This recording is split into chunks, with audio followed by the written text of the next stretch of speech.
तो लोकसभा चुनाव के लिए कांग्रेस ने 39 उम्मीदवारों की पहली लिस्ट जारी कर दी है। राहुल गांधी को फिर से केरल के वायनाड से मैदान में उतारा गया है। कांग्रेस की दक्षिण की सीटों पर नजर है, ये इस लिस्ट से साफ नजर आता है। तो इस पहली लिस्ट के मायने आपको समझने होंगे, हम बताएंगे। आप देखिए, वायनाड ही कहा जा रहा था राहुल गांधी को लेकर, वहीं से वो सेफर सीट है उनकी, पिछले लोकसभा चुनाव में तय हो गया था। लेकिन इसी के साथ ये जो मंथन हुआ, इसमें समय लगा, क्योंकि दक्षिण में जो कांग्रेस की पकड़ है, उस पकड़ को कांग्रेस हाथ से जाने नहीं देना चाहती, क्योंकि एक दक्षिण ही वो छोर है लक्ष्मी, जहां कांग्रेस अपनी जो बढ़त है उसे बना सकती है या बरकरार। और देखिए, संशय पैरोधी अमेठी पर भी बना हुआ है, क्योंकि हो सकता है क्या इस बार अमेठी और वायनाड दो जगह से राहुल गांधी लड़ेंगे, ये भी संशय इस पर बना हुआ है।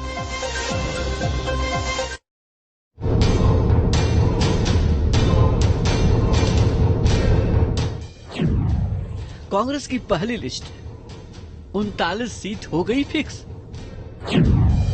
2024 चुनाव की रेस कितनी तैयार कांग्रेस। वायनाड से राहुल गांधी, अमेठी में किसकी आंधी। केरल का वायनाड राज्य का एक खूबसूरत शहर है, वो शहर जिसकी पहचान कॉफी, इलायची और चाय के बागान रहे हैं। लेकिन साल 2019 के बाद वायनाड के साथ एक नई पहचान जुड़ गई और ये कांग्रेस नेता राहुल गांधी का संसदीय क्षेत्र बन गया। राहुल गांधी ने एक बार फिर संसद पहुंचने के लिए वायनाड को ही चुना है। या ये कहा जा सकता है कि क्या वायनाड से राहुल को चुनाव लड़वाने की मजबूरी कांग्रेस के सामने थी। Now Central Election Committee of Congress has selected 39 candidates, first list of the candidates. Wayanad, former Congress President Sri Rahul Gandhi. Amethi तो छोड़िए, वायनाड सीट पर भी अब की बार राहुल गांधी के लिए चुनौती कठिन है। वायनाड से सीपीआई अपने कैंडिडेट का ऐलान पहले ही कर चुकी है।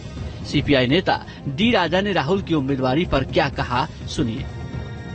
The public opinion in Wayanad, in Kerala, even outside, that Mr. Rahul Gandhi of his stature, the leader of his stature, should contest from any other constituency, directly confronting BJP. तो ये साफ हो गया है कि केरल के वायनाड से राहुल गांधी एक बार फिर दम दिखाएंगे। तिरुवनंतपुरम से शशि थरूर फिर से किस्मत आजमाएंगे। वहीं भूपेश बघेल भी राजनांदगांव के दंगल में दो हाथ करते नजर आएंगे। कांग्रेस की पहली लिस्ट में 15 कैंडिडेट जनरल कैटेगरी, 24 उम्मीदवार SC, ST, OBC और माइनॉरिटी कैटेगरी से हैं। 12 उम्मीदवारों की उम्र 50 साल से कम है।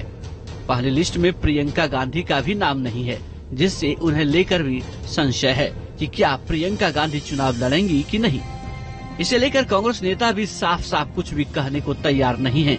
लेकिन बीजेपी राहुल पर निशाना साध रही है।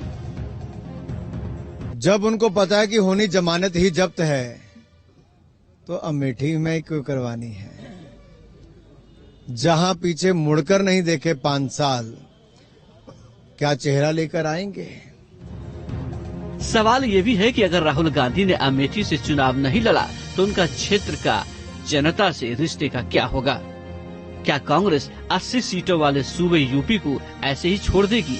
क्या ऐसा करने से उसकी केंद्र में वापसी मुश्किल नहीं हो जाएगी।